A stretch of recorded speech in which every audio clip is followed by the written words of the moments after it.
Hey everyone, Mo here, and before the video begins, I just want to let you guys know that my schedule has opened up for me to do coaching again. So if you're interested in private one-on-one coaching for me to help you, whether you're a newer player and you want to excel at the game very quickly and learn the fundamentals without developing any bad habits early, or if you're an experienced player who's already maybe platinum or diamond in your top 1%, but you need some help filling in the gap to get you to that 0.01%, to make you just some of the best, then hit me up on Discord and I can get you in some private one-on-one coaching lessons to help you polish up any skills you want to refine and help you learn all of the secrets to becoming a top player. That's it. I hope you enjoy the video. Hey everybody, Mo here, and in this video I'm going to be giving you guys not necessarily a deck guide for dummies, but it's more just a general guide for dummies. So I asked some questions in my Discord channel on which decks or what you guys wanted me to go over next in my next deck guide for dummies video. And the topic of Celestials was brought up to me. This guy said, hey, I wasn't playing when Celestials, I stopped playing before Celestials released, and now that I'm back, I don't really know what Celestials I need to be picking. I know the list of all the Celestials, but I don't necessarily know a tier list for them, how good they are, when I should be picking them, which ones are actually good, and stuff like that. So this guide is to go into what each Celestial card does. I'll rate them on how good they are in their respective tiers, which I'll go over later, and which ones you generally want to be looking for and which ones you just want to completely avoid. So before we get into the video, I want to remind you guys that 86% of the people that watch my videos aren't actually subscribed to me. So if you could do me a huge favor and click that subscribe button, it helps me out with the YouTube algorithm a lot. It's free, easy, and it'll make me happy. And you can change your mind later and just unsubscribe for free and no hassle. That's it for this intro. Let's get into the video. So we'll start off with the categories. We're going to split this up into 3 categories. So we're going to go with the category of Celestials that cost 0 to 3. Then we're going to split it up into a category that's Celestials from 4 to 6.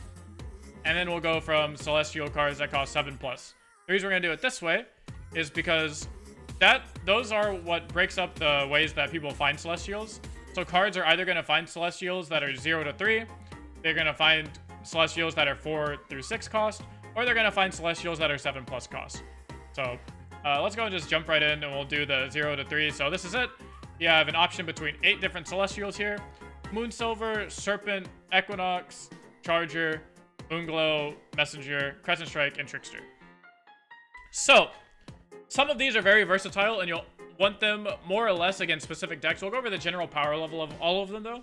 Moonsilver is really good in a lot of decks that are playing Atrocity or like really big late game categories, but overall compared to everything else it can be very weak. In some decks it's really good, but those are very few and far between. I'll pick Moonsilver sometimes if I'm playing like a Mono Targon SI deck and I really just have a bunch of expensive like dragons in my hand. For instance, if you have the 7/7 dragon and you invoke this Moonsilver early, you can Moonsilver onto your dragon and then play it on turn 6. So you get your Moonsilver dragon a turn early and while triggering Nightfall at the same time, so that can be pretty good. But most of the time there's going to be a better option that helps you immediately. Serpent is generally going to be one of the best ones you can pick here early game, assuming this is turns like 1, 2, and 3. Serpent kills any elusive unit. It can help you kill off Twisted Fates. It can help you, essentially, if you're in Targon, one of the Targon's weaknesses is that it doesn't have like real removal spells outside of like Celestial cards. So you want to use the Serpent as basically just a 0 mana removal spell for anything that costs 2 or less health. This is your Mystic Shot. It's 0 mana Mystic Shot. And because of that, it's really good.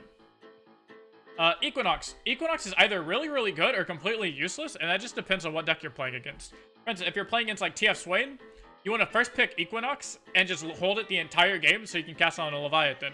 If you're playing against Discard Aggro, you can first pick an Equinox so you can cast it on their crowd favorite. But if you're playing against stuff like, you know, just mid-range decks, like, you know, Fiora Shin, Equinox is really bad. Or if you're playing against other decks that just don't have super powerful minions, most of the time, Equinox is going to be really bad.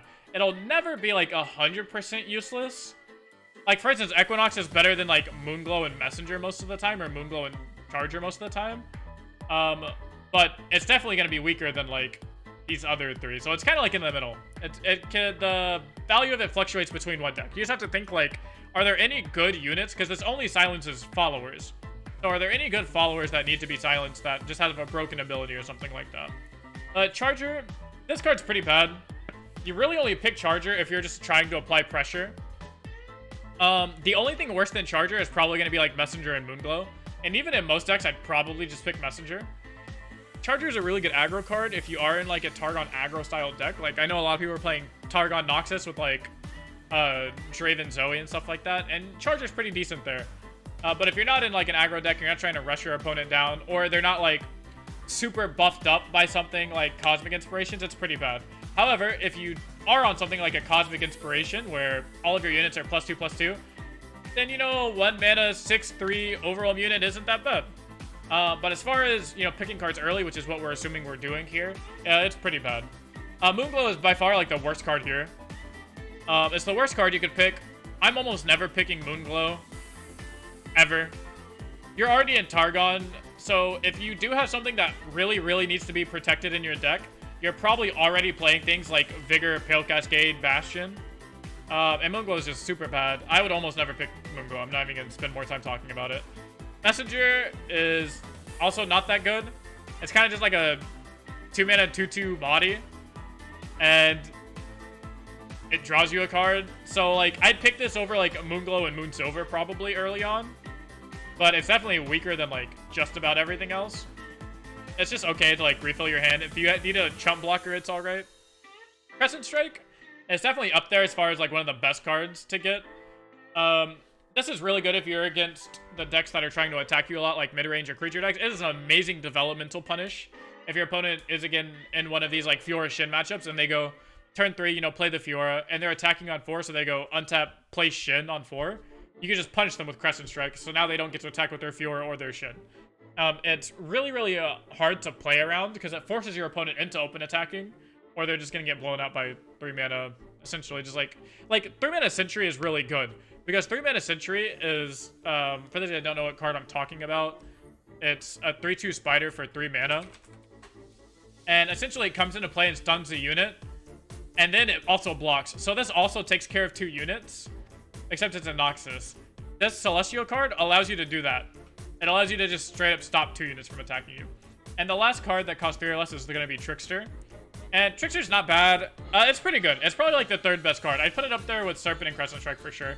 Just because elusive bodies are really nice. I mean, the closest thing you have to an actual, like, a 3-mana elusive in the game is a 3-mana 2/2 elusive, or a 3-mana 1/2 elusive. Now, like, literally, it's a 3-mana 1/2 elusive that draws you a card, I guess, but the actual size for the cost here is absolutely absurd. And that's something you'll notice with, like, all of these Celestial cards is they're all going to be really good for the pricing. Like, for instance, like, 1 mana 4/1 Overwhelm. You could never actually print this card in the game. Like, we can't have a 1 mana 3/2 that can't block. There's no way they're going to give us a 1 mana 4/1 Overwhelm that we can just shove 3 of those into our decks, you know? So that's it for all of the 0 through 3 costers. So the tier is just going to be like Crescent Strike, Serpent, Trickster are going to be the best. Charger, Equinox, and Moonsilver are kind of in the middle. And then Messenger and Moonglow are kind of towards the bottom. So now we'll go through the 4, 5s, and 6s. And these are cards you're going to get off of Solari Priestess. So Traveler is probably the best or the 2nd best. These are all pretty close. So we'll just go over what they do. So the Traveler is 3 mana, and it just lets you invoke. I pick this card a lot off of Solari Priestess if I don't get the card I want. For instance, unless I'm looking for a very specific card, aka Comet, if I'm not looking for that, or Sisters, then I'll just pick Traveler, because Traveler is essentially a unit that invokes me into either a bigger card that can help me win the game, or it can just invoke into another Traveler, which invokes into another unit. And then this one card you played, that one Solari Priestess, has now generated 3 different value cards of bodies, which will eventually lead you into probably a really big win condition. And the value you get out of Targon is absolutely insane. So Traveler is really nice. Written in the Stars, I only ever take in Aphelios Twisted Fate, and only if I don't have Aphelios. And that's about how you use Written in the Stars. Most of the time, there's going to be a better option than Written in the Stars. But if you are a very, like, champ-heavy deck, or your deck really relies on a champion to make it good, then Written in the Stars isn't that bad. Like, for instance, Aphelios, like what I was just talking about. Aphelios decks are really, really good into Demacia decks because Aphelios can single-handedly carry the deck, carry the game by killing a unit, stunning a unit, bringing out a box to post, killing a unit, stunning a unit. So because of that, you really need Aphelios. So having a Written in the Stars have the potential to go and get your Aphelios is really, really big and can completely swing the game. On top of that, it'll make your Aphelios really hard to kill because it'll be a 2-mana 5/5. And I don't know about you, but a 2-mana 5/5 sounds pretty fucking good. Next up, we have Meteor Shower. This card's alright if you're against mid-range decks that play like smaller units on curve. So, for instance, this is really good if they play like a 1-mana 2/1 into another unit, into something else, into eventually like on turn 4 or 5 they play a unit that has 4 health. And that's really good to out-tempo them and get a potential 2-for-1. Next up is going to be the Warrior. This is the worst one you can pick. I have never once picked a Warrior in my life. And that's because if you want Warrior, it's probably because you're trying to kill a specific unit. And if you're trying to kill a specific unit, Comet's going to do better, or Meteor Shower's probably going to do better. Which leads us into the next card. So yeah, just don't ever pick Warrior. Just pretend this card doesn't exist. Which brings us to the next card, Comet. This is probably one of the 2 best cards you can get. It's essentially 6 mana slow speed Vengeance, except it obliterates. So that means it goes through anything that says your unit can't die. And yeah, it's just really nice to give you a good... Oh, wait. Again, this is another way to give you a removal spell in a region that has no, like, actual removal spells. So Comet's really, really good. After that, the last one you can pick in this pile from 4 through 6 is going to be the Golden Sister. Golden Sister comes into play and summons Silver Sister. So for 6 mana, you get 2 4/3s, 1 with Lifesteal, 1 with Elusive. The value off of this is insane. The order that I've usually picked these in is going to be Comet, Sisters, or Traveler. There's usually one of these cards that you're looking for specifically. Most of the time, when you play Priestess, you either want Traveler, you want Comet, or you want Sisters. Like, you're digging for those. And then, if you don't find one of them, your next best bet is probably just Traveler. Into mid-range decks, like the Fiora Shin, the Targon Mirror matches, anything where you need to develop a board, the Sisters is going to be better. Anything into the longer games, like maybe Control decks, the Traveler is going to be better. And just in general, Traveler is going to be more better, because it can find you a real win condition, and it will generate more value over time. And then if you're against something specific like Anivia, Lee Sin, Feel the Rush, you're going to want Comet, because you can obliterate your opponent's like 1 win condition. If your opponent's playing a deck that really only plays 1 to 2 units at a time, you're going to want Comet. Or if you know something's coming up that you want to kill, you're going to want Comet. Because again, you're not in a region that really makes removal spells, so being able to grab a really strong removal spell like this is really, really good. So the last pile here is going to be 7+. And we'll go through some of these. And all of these, I'll just give a quick thing. Outside of Scourge, actually even with Scourge, all of these have a place to be played. Unlike the 4 through 6, like unlike the Warrior and unlike Moonglow that are just like completely unplayable, and like Messenger is almost unplayable, every single 7+ card is actually really playable.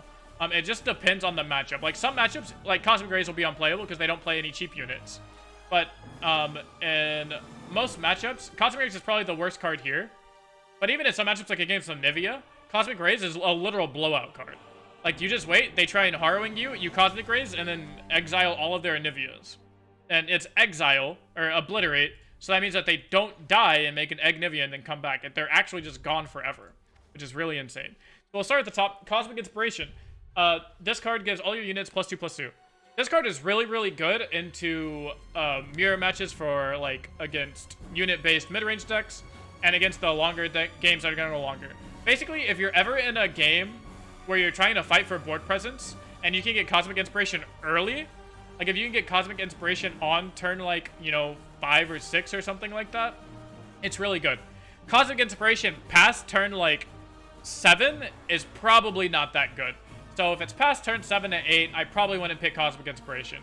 If it's before that, I would definitely pick Cosmic Inspiration if you're in one of those, like, you're fighting for board matchups, aka your mid-range matchups or your, like, late-game mirror matchups. We'll scroll down here. So we have the Destroyer. Destroyer is easily, like, probably number 2. If not, like, 100% he's top 3 in these big Celestials, and it might be number 2 right behind Great Beyond. Because this is one of the best finishers you can just hard grab out of 7+. The other just best finisher is going to be Great Beyond. We'll get to that in a minute. But yeah, Destroyer has Spell Shield, so it's hard to kill. It is a big body already, 7 mana, 7/7. minimum, and then has Overwhelm and can grow based on how many other Celestials you've played before this. So I've seen this card be up to like a 7 mana 12/7 Overwhelm spell shield, which is bonkers. If you look at the thing closest to it, Alpha Wildclaw is 6 mana, is a 6 mana 6/5, I believe. I believe it's that. Let's look real quick. Alpha Wildclaw. It's a 6 mana 7/6 Overwhelm. So for 1 more mana, you're getting 1 health and the spell shield keyword, and this could actually end up being, you know, 8, 9, 10 power. So this is actually just one of the best Overwhelm units for its cost, by easily, and it's really good to end games. Cosmic Rays, as we went over, in some matchups gonna be completely dead. If you're playing against things like, you know, Feel the Rush or Go Hard, it's less dead, but some of the decks that just don't play small units, it's gonna be kind of dead. But against some decks, like, you know, Fiora Shin at times, not really, but like Anivia, it's really, really good. Like I said, this card single-handedly blows out Anivia. This is a very, like, card that really depends on what matchup you're in. Immortal Fire, this card is also super underwhelming. It looks really nice, and it's really a bait card. This is an 8 mana 6/5 elusive unit, but it says if I were to die, instead fully heal me. So essentially, it has 2 lives. So you have to vengeance it twice, so you have to find a way to deal 5 damage to it twice. And this card's really baity. A lot of people like this card, or think that they can pick this card like, oh, it's a big elusive unit, it'll win me the game. When in reality, it either gets chumped blocked, or it actually just dies, or it gets like frostbitten or something like that. Like, this card is super easy to kill compared to the big brother of the Great Beyond, which is a lot harder to kill single-handedly just because of the spell shield keyword. Like, spell shield is such a big keyword. It's like almost the same thing where you have to use more than 1 spell on it, just like Immortal Fire, except it's already bigger because it's naturally just an 8/8. So for 1 more mana, you just get 33% more of the stat line. And it has spell shield, so it's really hard to kill. You can't just get like Harsh Winds or Flash Freeze. Next is Supernova. Supernova is, again, a very situational card, just like Cosmic Rays. Supernova is really good into decks like Feel the Rush, or decks that play 1 or 2 like really big units. Again, imagine this just being like a bigger Comet. Comet is for 1, and Supernova is just into like for 2 units, and they play 2 really big units. This card completely hoses Feel the Rush the same way that Cosmic Rays hoses Anivia. What you do is you just wait for them to go, okay, play my Feel the Rush, get 2 big champions, and you say, okay, play my Supernova, and obliterate both of your champions. And again, because it's obliterate, Tryndamere won't come back, or he won't level up. He'll actually just be gone forever. The next card is going to be Great Beyond. This is by far the best card you can pick in almost every scenario. It's going to be your primary game finisher with things like Star Shaping, and it is just really hard to remove and really hard to kill. So all in all, this is a really good card. It has Elusive, Fury Spell Shield, and it just gets too big to handle. Outside of that, it's Living Legends. I would pick Living Legends if my options were like Cosmic Rays, Immortal Fire, and I was thinking against Anivia. The reason Living Legends is alright is because it actually finds you different ways to end the game. Like, it's better than Scourge, better than Immortal Fire, better than Cosmic Rays most of the time. So this card kind of just like can find you everything.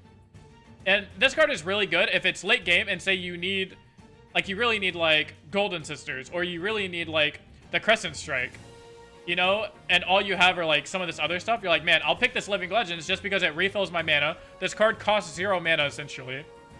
It costs 0 mana, and then you have the chance to find any of these cards you need, which is pretty good. And then the very last card is the Scourge. This is another really big bait card that I see a lot of people pick. People go, oh, I have a full board of like 2/2s or 3/3s. I'll play Scourge. I'll give them all +2/+2. I'll give them Overwhelm. I can even pull in my opponent's champion that I want to kill. And all that happens is you spend 10 mana on a Scourge, and your opponent spends 1 mana on an Equinox. And then you're very sad because you just got down-traded 9 mana, and all you got out of it is a 10/10 body. Don't get me wrong, 10/10 bodies are cool, but this is just a vanilla 10/10. Well, this is probably a 9 mana, so it costs 1, 10/8 with Elusive and Spell Shield. So it doesn't just get Equinox. You have to spend multiple spells on it. So Scourge is a really bait card. If you know your opponent just doesn't have an answer to Scourge, it can be alright. Most of the time, I'm never picking Scourge. So that's it for each of the cards, for going over the cards in each of the different tiers for the 0 through 3, the 4 through 6, and the 7+. So now I'm just going to go ahead and show you guys what the actual tier list goes on where I would rank each of these cards inside of their respective tiers. And of course, all of these really fluctuate based on what matchup you're playing, because like I said, Equinox can be the worst possible option here, or if you're against some decks, this could be the best possible option here. So make sure that you just know your matchups. It's really important in Legends of Runeterra to know your opponent's decks, know the meta, and just know what you're playing against. That way you can find the exact answer you need to. So you know, do I need this Equinox? Do I need this Serpent? Do I need this Comet? Or can I pick this Traveler? Just, it's really important to go through the meta guide every week. You know, Mobilix has a great, you know, meta tier list. At the very least, if it's not accurate to how strong the decks are, it'll at least tell you what decks are being played. They have amazing meta sets that tell you what the most played decks in the game are. So just go through those every week. Just flip through, see if anything changed, and use that. Use your own knowledge. And so that's it for going over the cards and their regions and telling you what they do and what they're used for. And again, I'm just going to show you the tier list to show you how strong they are in each of their tiers. All right, so we'll go through the tier list here, and we're going to start again with the cards that cost 0 through 3, because that's the first. So we'll start with Charger. Charger is very much an in-the-middle card. If you've already cast something like Cosmic Inspiration, it has a really high ceiling, but it has a really low floor of just dying to everything. So because of that, we're just going to put it in the middle here at B tier. Equinox is one of the cards that's just going to go in very matchup dependent. In some matchups, like against, you know, TF Swain again, where they played Leviathans, or against Discard Aggro, where they're playing Crowd Favorite, it's an S tier card. Against some decks that are like Feel the Rush, where they're not playing Warding Stones, or for instance, like Aphelios Twisted Fate, it goes down here into like F tier. So this is going to be a very matchup dependent card, just because of regions. Like, depending on the deck you play against, it'll change its power from either being dog shit or really, really good. Crescent Strike is going to go up into the S tier, and that's just because Crescent Strike can always be used against every deck. Your opponent's forced to respect it. It stops early game swings from things like, you know, Fiorishin. It can stop late game swings from things like Feel the Rush. If they play Feel the Rush and you don't have a Supernova, Crescent Strike at least stops you that turn from just straight up dying. So it's really, really good. Serpent is also going to go up here in the S tier category. Again, you're playing Targon. You don't have much removal. Playing a 0 mana 2/1 challenger is essentially playing a 0 mana Mystic Shot, and against a lot of matchups. It helps kill Zoes, it helps kill just really any elusive, helps kill most champions that have 2 health. The Serpent is a really, really good S tier. Again, the second best tier. Right after that, we're going to put Trickster at 8 tier. It's not an S tier because it isn't actually, like, you know, game changing. It doesn't instantly win you the game sometimes like Serpent can or Crescent Strike can. And it doesn't really, like, ever prevent you from losing or something like that. It doesn't, like, swing a matchup, if you understand what I'm saying. It's just generally, it's just a really, really good statted unit. It's a 3-mana, 3/3 elusive. It's just really, really good. So, because of that, it's just going to go in A tier. Moonglow is going to go in C tier. If there was an F tier, it'd go in F tier. If there was a dog shit tier, it'd go in below that. Like, Moonglow is awful. I've only ever picked it once in my life, I think. And I'm probably lying to you because I can't even recall one time I picked it in my life. So I probably never picked it. Messenger is going to go in B tier right after Charger. It's either going to be like, it's somewhere in the middle. It's like C+. It's like C.5 because it's like definitely worse than Charger, but definitely better than Moonglow. Moonglow is actually just such a bad card. I actually feel like my tier list was just tainted by putting Moonglow on the tier list. So Messenger is probably somewhere like right here. We'll just put it in B tier below Charger here. And we'll put it right here above C. Because Moonsilver will probably go right here before Challenger. And honestly, Moonsilver is more of a matchup dependent card as well.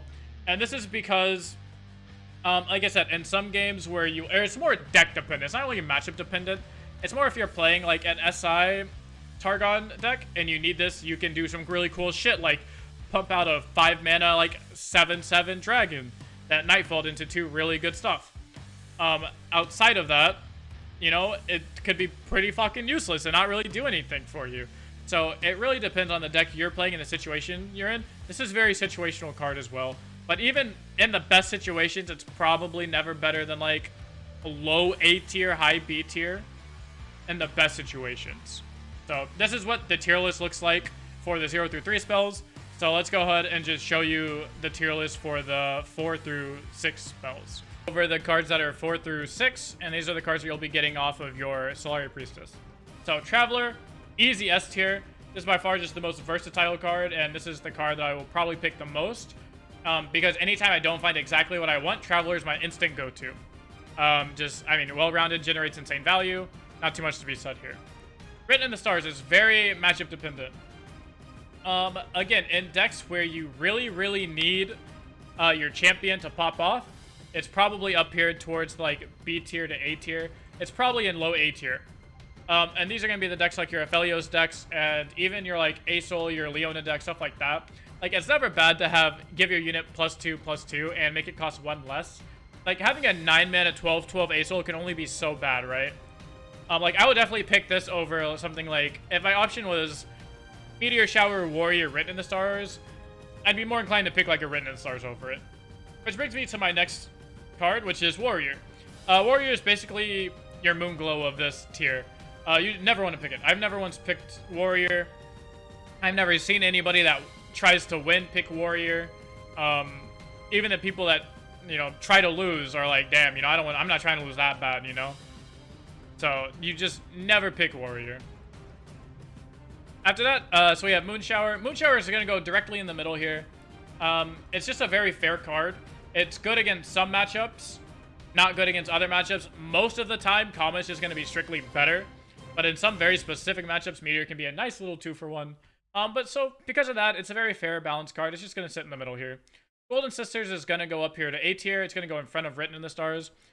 Because this is the card that you want when you're fighting for board, aka with the matchups that are like your mid-range matchups. This card's also really good into your aggro matchups because it does in fact give you 2 bodies, so it generates 2 blockers for the Swarm decks.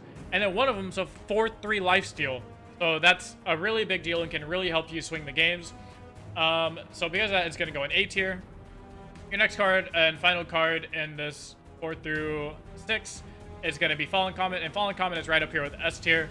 It's going to be what's your Traveler. Comet just gives you so much value. It's one of the best removal spells you could possibly get.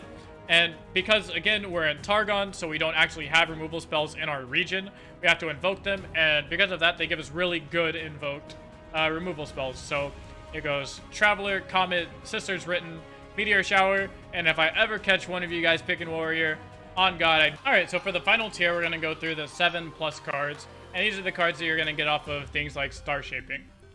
So, let's go ahead and just start, you know, with Cosmic Inspiration. Again, this is very matchup dependent card. This is probably one of your most matchup dependent cards. Cosmic Inspiration is really good, again, in the matchups where Golden Sisters are good in. So, your mid-range matchups, your mirror matchups, and any matchup where you're really just fighting for the board development. Having bigger units than your opponent is really good when you're both playing unit-heavy decks. However, you want Comet on turns like, you know, 4, 5, 6, but you rarely ever want Cosmic Inspiration after turn like 8. If it's turn 7, turn 8, it's probably too late to get good value out of your Cosmic Inspiration, unless you're both just super, super stalled, and you can see yourself getting a lot of value out of it. Next is Cosmic Rays. This one is also very matchup dependent, because it's either going to be S tier against decks like Anivia, or it's going to be dog tier against anything that's essentially not Anivia, or these aggro like Swarm style decks. This card's really good also against TF Fizz, like the Burble Bird decks running around, because all of their cards are, you know, 2/2 Zap Sprayfin, 3/2 Fizz, 3/3 Twisted Fate, 3/1 Burblefish. Everything there is 3 or less. So Cosmic Rays is really, really good there. Next up is Destroyer. Destroyer, easy S tier. Really solid finisher. Easily the second best Celestial you can get in this category. Right after Great Beyond. I went over this when I was talking about what the cards do. Basically, they're both just insane finishers. And that's why you pick them. You pick them when you want to end the game. Living Legends is going to go into A tier because this can find you both your win condition, as well as Living Legends can go ahead and find you any of these other Celestials down here that you could be needing in a very specific scenario. Immortal Fire is going to go down here in C tier. Immortal Fire is really only ever used against Vengeance decks. And that's just about it. If your opponent's not playing the exact card Vengeance, you don't want Immortal Fire. And if you have the option between Immortal Fire and Great Beyond, it's still always probably like Great Beyond. After that, we have Scourge. Scourge is just dog tiered on Immortal Fire. Because Scourge is so bad, Immortal Fire just bumps up to B tier automatically. I can't put anything on the same line as this thing. And then Supernova is going to come down here. It's about B tier. For the same reason, Supernova is never actually really bad. Most of the time, you can't get good value out of it unless you're playing against things like specifically Field of Rush and Anivia, or things that you want to obliterate big units. Because if your opponent has a board full of 3/3s and you Supernova, you spend 9 mana to get rid of like 2 3/3s or 2 4/4s, it's going to feel really, really bad. So that's why it's going to be kind of sitting here. It's going to be better than Immortal Fire, but it's definitely sitting in the middle there. So that's it. That's going to be what each card in the tiers and what they do for each tier that they're in. The 0 to 3 mana cost, the 4 to 6, and then the 7+. So I hope you guys enjoyed this video. If you did, make sure to leave a like and subscribe. Join the Discord down below so you don't miss notification on anything. Go follow my Twitch channel. I'm actually doing this live on Twitch right now. You can see the chat right here. They're all talking about how they disagree with all my stuff. And yeah, so if you want the option to like see me make these videos before they come out on YouTube, you get the knowledge ahead of time, go follow me on Twitch. And that's going to be it. I'll see you guys in the next video.